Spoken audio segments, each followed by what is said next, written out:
Assalamualaikum warahmatullahi wabarakatuh. Di video kali ini kami akan membahas tentang materi ilmu kealaman dasar. Sebelum masuk ke pembahasan, izinkan kami terlebih dahulu memperkenalkan diri. Perkenalkan, nama saya Septi Handayani dengan nomor pokok mahasiswa 2021145021269 dan teman saya yang bernama Alfia Lulu dengan nomor pokok mahasiswa 2021145011138 dan teman saya yang bernama Regina Patricia dengan nomor pokok mahasiswa 2021145011113. Pertama-tama saya akan membahas apa sih pengertian dari ilmu kealaman dasar itu sendiri. Nah, ilmu kealaman dasar atau ilmu alamiah dasar atau yang sering disebut sebagai ilmu pengetahuan alam adalah ilmu pengetahuan yang melakukan kajian tentang gejala-gejala di alam semesta termasuk di planet bumi. Sedangkan menurut para ahli, yang pertama menurut H.W. Fowler, IPA yaitu ilmu yang sistematis dan dirumuskan, yang berhubungan dengan gejala-gejala kebendaan dan didasarkan terutama atas pengamatan dan induksi. Sedangkan menurut Noakes, IPA yaitu pengetahuan teoritis yang diperoleh dengan metode khusus. Sedangkan menurut H. Abau Ahmadi dan A. Supatmo, IPA yaitu pengetahuan teori yang diperoleh atau disusun dengan cara yang khas dan khusus. Lalu, apa tujuan dari pengajaran ilmu kealaman dasar? Nah, tujuan dari pengajaran ilmu kealaman dasar yang pertama adalah memperkenalkan konsep-konsep dasar dalam IPA. Yang kedua, memberikan wawasan pengetahuan dan cara-cara pendekatan dalam IPA. Dan yang ketiga, mengembangkan interaksi yang selaras dan disiplin-disiplin ilmu eksakta maupun non-eksakta. Pasti kalian bingung, apa yang dimaksud dengan ilmu eksakta? Ilmu eksakta disebut juga sebagai ilmu pasti, yang memberikan jawaban mutlak pada hasilnya. Contoh ilmu pasti adalah matematika, optik, astronomi, dan fisika. Ilmu tersebut diterapkan dalam banyak budaya dari zaman kuno hingga zaman modern. Lalu, apa itu ilmu non-eksakta? Ilmu non-eksakta itu dia lebih condong ke berbagai teori-teori dan tidak terdapat perhitungan-perhitungan angka di dalamnya.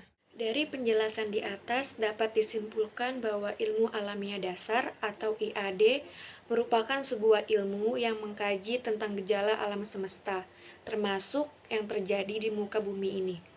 Ilmu alamiah dasar dapat juga dikatakan sebagai konsep awal terbentuknya ilmu pengetahuan alam atau IPA dan semua turunannya, seperti biologi, fisika, dan kimia.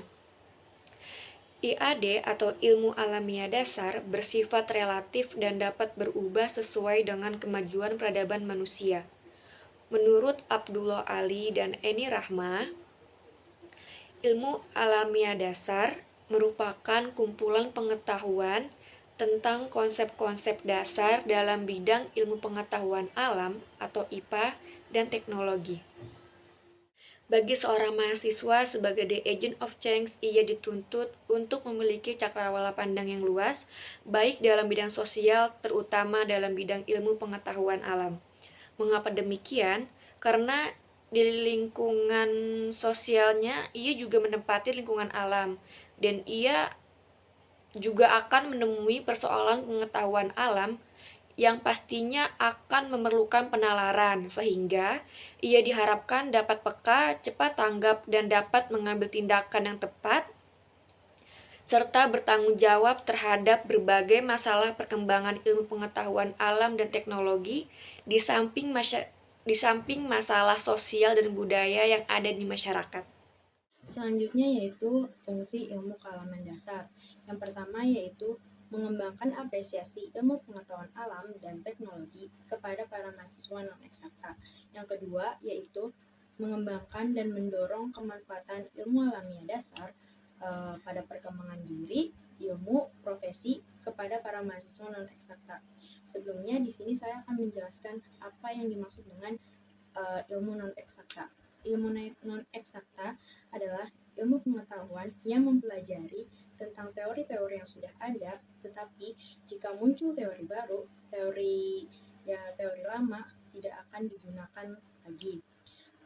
Contohnya seperti ilmu sosiologi, ilmu hubungan internasional, ilmu hukum, ilmu politik, dan lain-lain.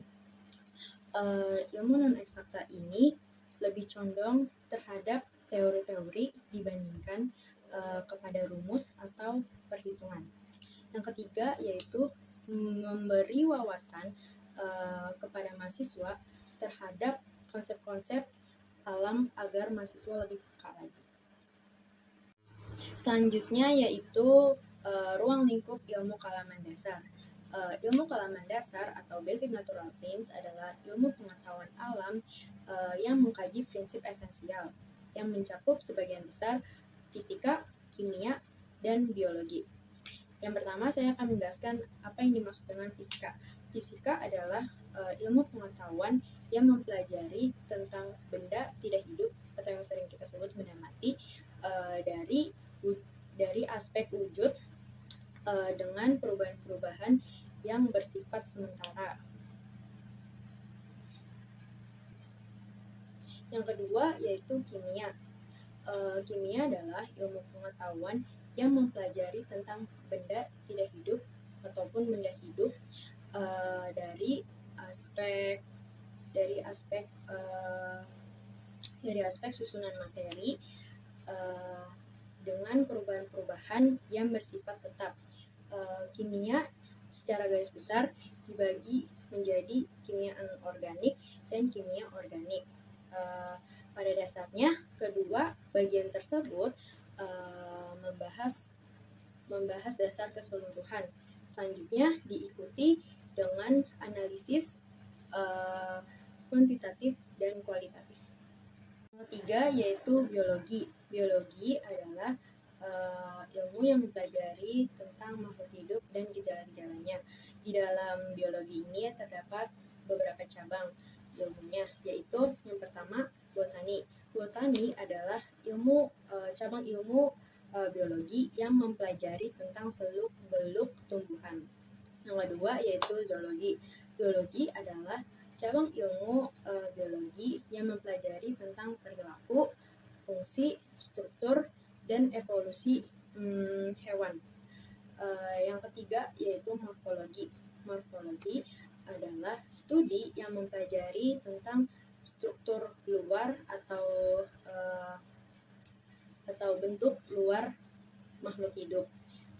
Terdapat beberapa ilmu yang menggunakan nama morfologi, yaitu yang pertama morfologi linguistik, yang kedua morfologi biologi, yang ketiga geomorfologi. Selanjutnya yang keempat yaitu anatomi. Anatomi adalah studi yang mempelajari tentang struktur dalam atau bentuk dalam makhluk hidup. Di dalam anatomi ini terdapat cabang ilmunya, antara lain anatomi perbandingan, histologi, dan anatomi manusia. Yang kelima yaitu fisiologi. Fisiologi adalah studi yang mempelajari tentang fungsi atau faal bagian tubuh atau organ makhluk hidup. Yang keenam yaitu sitologi. Sitologi adalah studi yang mempelajari tentang sel yang mendalam yang meliputi struktur molekuler dan yang lain-lain. Selanjutnya yaitu peranan ilmu kalaman dasar dalam kehidupan bermasyarakat. Yang pertama yaitu meningkatkan pengetahuan tentang ilmu yang berkaitan dengan alam. Yang kedua yaitu memberikan kontribusi tentang ilmu kesehatan. Seperti yang kita ketahui dalam ilmu kedokteran, sarana dan prasarananya menggunakan ilmu dasar seperti fisika, kimia, dan biologi, serta alat-alat elektronik maupun non-elektronik. Yang ketiga yaitu dapat meningkatkan kualitas sumber daya manusia. Yang keempat, yaitu membuka lapangan pekerjaan. Semakin banyak perusahaan ataupun sekolah, maka peluang lapangan pekerjaan tersebut akan semakin besar. Yang kelima, yaitu dapat meningkatkan kualitas mutu produksi. Menurut Abdullah Ali dan Eni Rahma, dalam bukunya Ilmu Alamiah Dasar, bahwa ruang lingkup ilmu alamiah dasar adalah 1. Alam semesta dan tata surya. 2. Bumi. 3. Asal mula kehidupan bumi. Sedangkan H. Abu Ahmadi dan A. Supatmo mengelompokkan ruang lingkup ilmu alamiah dasar ke dalam 5 pokok bahasan, yaitu 1. Kelahiran alam semesta. 2. Masalah tata surya. 3. Bumi. 4. Asal mula kehidupan di bumi. 5. Perkembangan variabilitas makhluk hidup. Selanjutnya yaitu ada urgensi ilmu kealaman dasar atau IKD. Yang pertama yaitu dalam ilmu kealaman dasar kita dapat membicarakan tentang soal teknologi yang sifatnya itu terapan atau dengan pengetahuan yang lainnya. Dalam hal ini itu dapat melakukan penyesuaian dalam berbagai macam-macam bentuk aspek. Contohnya yaitu seperti aspek biologi, aspek sosial, dan aspek ekonomi. Dan yang kedua yaitu dalam ilmu kealaman dasar kita juga dapat membicarakan tentang soal kelangsungan kehidupan di muka bumi ini. Contohnya yaitu seperti kita menjaga keseimbangan dan melestarikan hewan-hewan atau tumbuhan agar hewan dan tumbuhan tersebut itu menjadi tetap berkembang dengan baik dan tidak punah. Dan selanjutnya yang ketiga, dalam ilmu kealaman dasar, manusia juga perlu sadar akan kandungan bumi, baik yang sudah dimanfaatkan maupun yang belum dimanfaatkan. Hal tersebut itu semuanya ditunjukkan untuk meningkatkan kemakmuran kehidupan bagi manusia. Selanjutnya yaitu ada perkembangan IPA. Dalam perkembangan IPA ini kita dapat mengetahui beberapa zaman-zaman yang berkembang ilmu pengetahuannya. Yang pertama yaitu ada zaman kuno. Zaman kuno ini tuh pengetahuan yang dikumpulkan pada zaman kuno yang berasal dari kemampuan mengamati dan membeda-bedakan serta dari hasil percobaan yang sifatnya itu spekulatif. Jadi zaman kuno itu semua pengetahuannya yang diterima sebagaimana adanya atau bahkan belum ada usaha untuk mencari asal-usul dan sebab akibat dengan segala sesuatu. Dan yang kedua ada zaman pertengahan. Zaman ini tuh perkembangan ilmu pengetahuan alami itu hampir tidak berarti karena zaman ini tuh semuanya masih didasarkan atas pengetahuan Yunani, terutama paham Aristoteles. Dan yang ketiga itu ada zaman modern. Zaman ini itu pengetahuan yang terkumpul sejak zaman Yunani sampai abad pertengahan sudah banyak. Tetapi zaman ini itu belum disistematis dan juga belum dianalisis menurut jalan pikiran tertentu. Jadi zaman modern ini itu timbulnya ilmu pengetahuan alam yang cara berpikir itu diwarnai dengan cara berpikir filsafat, agama, atau bahkan secara mistis. Selanjutnya saya akan membahas manfaat dalam mempelajari ilmu alamiah dasar.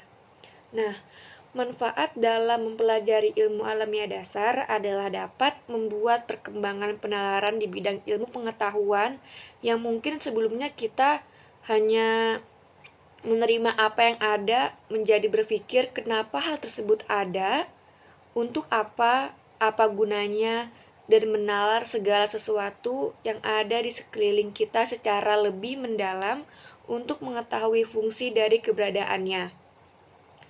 Selain itu, manfaat dari mempelajari ilmu alamiah dasar adalah mengetahui bagaimana cara memperoleh ilmunya atau seperti apa ilmunya, mengetahui perkembangan IAD, mengetahui tentang kimia dan prosesnya, mengetahui lingkungan hidup dan masalahnya, mengetahui iptek dan kebutuhan manusia, bahkan dampak iptek terhadap dunia.